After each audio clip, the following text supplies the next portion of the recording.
महिलाओं का सम्मान बहुत ज़रूरी है। अगर हम अभी नहीं चेते तो एक दिन वो आएगा कि बेटियां ढूंढने से नहीं मिलेंगी, क्योंकि ऑलरेडी जो रेशो प्रदेश वाइज आ रहा है वो बहुत चिंता। बाकी महिलाओं के साथ जो भ्रष्टाचार हो रहे हैं, दुष्कर्म हो रहे हैं, बलात्कार हो रहे हैं, उनके खिलाफ हम आवाज़ उठाते हैं, उनका सहयोग करते हैं जहाँ तक भी हम पे बनता है। अपने आसपास की खबरों की जानकारी के लिए देखते रहिए फेस वार्ता यूट्यूब चैनल। लेटेस्ट खबरों की जानकारी के लिए चैनल को सब्सक्राइब करें और बेल आइकॉन दबाएं। अध्यक्ष जी, आपकी एक संस्था चलती है महिला उन्नति संस्थान भारत, इसके विषय में हमारे दर्शकों के लिए बताइए, संस्था क्या क्या करती है और कितनी पुरानी है। सबसे पहले हाँ, मैं आभार व्यक्त करूंगा आप भारत भूषण जी का और साथ ही साथ आपके चैनल का कि आपने एक मौका दिया अपनी बात रखने का। और मैं बताता हूँ अब संस्था के बारे में।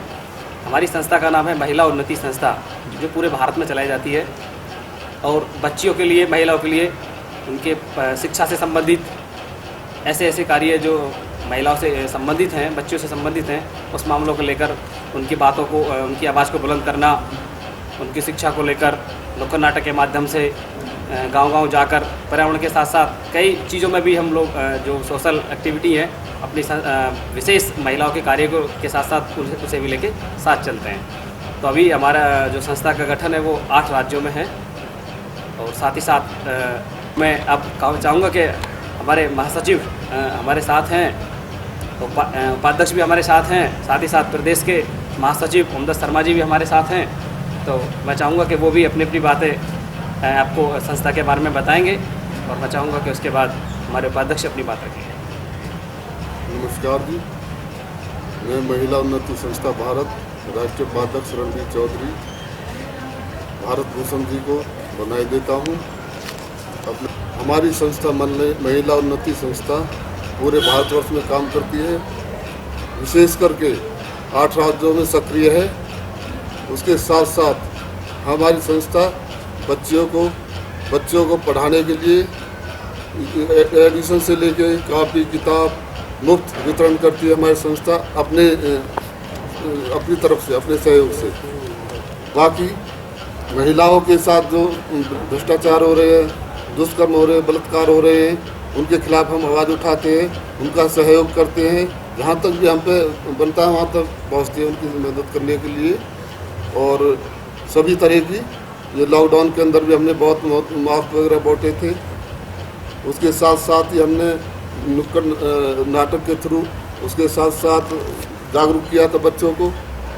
और मैंने सभी आज की डेट में अभी हमने इस सावन भादो मास में अपनी संस्था के माध्यम से 1000 पौधों का वितरण कर रहे हैं गांव-गांव में जाकर के। पूरे गौतम बुद्ध नगर जिले में जहां भी देखते हैं वहां गांव के अंदर जाकर के पेड़ पौधे लगाए जाते हैं। इसमें अमरूद है, जामुन है, पिलखन है, अर्जुन के पेड़ है, शीशम के पेड़ हैं। इस तरीके के हम पौधारोपण अभियान चलाया है, लोगों को जागरूक कर रहे हैं। क्योंकि संस्था में लगभग कितने लोग काम कर रहे हैं, कितने राज्यों में संस्था काम कर रही है? हमारी संस्था 8 राज्यों में इस टाइम सक्रिय है, संस्था कार्य कर रही है। और हमारी संस्था से हर राज्य से सक्रिय लोग जुड़े हुए हैं, वो अपने अपने स्टेट में काम कर रहे हैं। हमारे राष्ट्रीय महासचिव अनिल भाटी जी इस बारे में कहें। संस्था का कोई ऐसा अभियान है जो अभी शीघ्र करने वाले, उसके विषय में थोड़ा सा बताइए। देखिए, संस्था द्वारा पूर्व में भी कई अभियान चालू किए गए, जिसमें बेसिकली बालिका सुरक्षा अभियान, महिला जागरूकता कार्यक्रम। इसके माध्यम महिला जागरूकता कार्यक्रम के माध्यम से हमने विभिन्न थानों से, जिस क्षेत्र का जो थाना होता है वहीं से वहाँ के पुलिस प्रशासन को, कानूनविदों को बुलाकर बच्चियों को, महिलाओं को हमने कानून के प्रति जागरूक किया है। उनको उनके क्या अधिकार हैं वो उनको बताने का प्रयास किया है।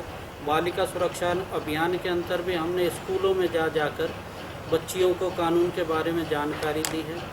और अभी हम बहुत जल्द एक मिशन बेटी के नाम से एक अभियान। सभी साथियों को नमस्कार, मैं अनिल भाटी, महिला उन्नति संस्था का एक छोटा सा कार्यकर्ता, राष्ट्रीय महासचिव के पद पर जन सेवा के लिए अपनी सेवाएं देने के लिए सदैव तत्पर हूँ। साथियों, महिला उन्नति संस्था का गठन देश में आए दिन महिलाओं एवं बच्चियों के साथ हो रही आपराधिक घटनाओं, जिनमें छेड़छाड़, बलात्कार, हिंसा, घरेलू हिंसा आदि विषयों को देखते हुए इस संस्था का गठन किया गया, ताकि हम पीड़ितों की आवाज़ को बुलंद कर सकें और उनको सरकार प्रशासन से न्याय दिलवा सके।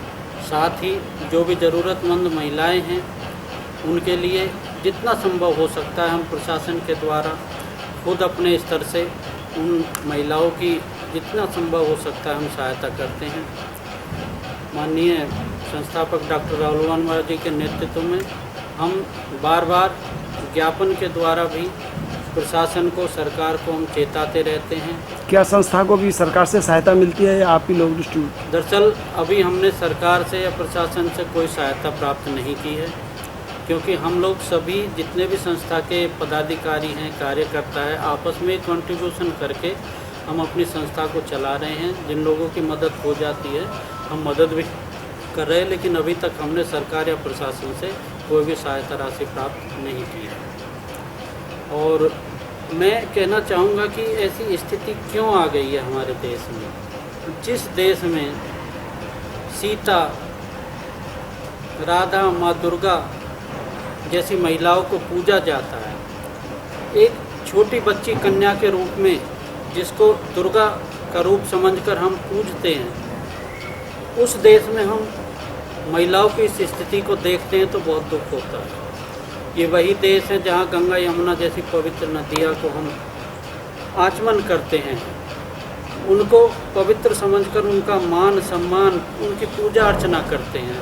फिर हमारी मानसिकता ऐसी कैसे बदल गई है कि हम महिलाओं को इस दृष्टि से देखते हैं। दहेज के लिए महिलाओं को जला दिया जाता है, मार दिया जाता है। की शुरुआत करने जा रहे हैं डॉक्टर राहुल वर्मा जी के नेतृत्व में। हमें आशा है कि हम इस अभियान को घर घर, गांव-गांव तक पहुंचाएंगे।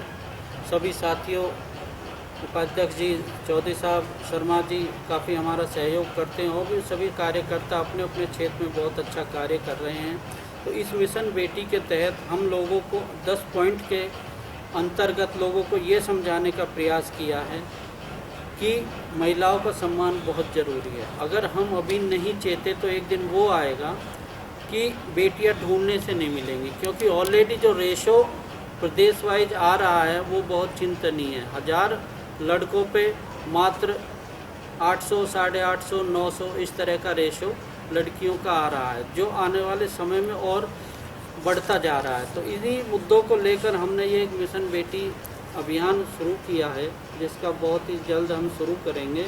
तो इनको पंपलेट के जरिए, स्टिकर के जरिए, नुक्कड़ नाटकों के जरिए हम लोगों तक अपने अभियान को पहुंचाएंगे और उनकी सोच को सकारात्मक करने का प्रयास करेंगे। जय हिंद।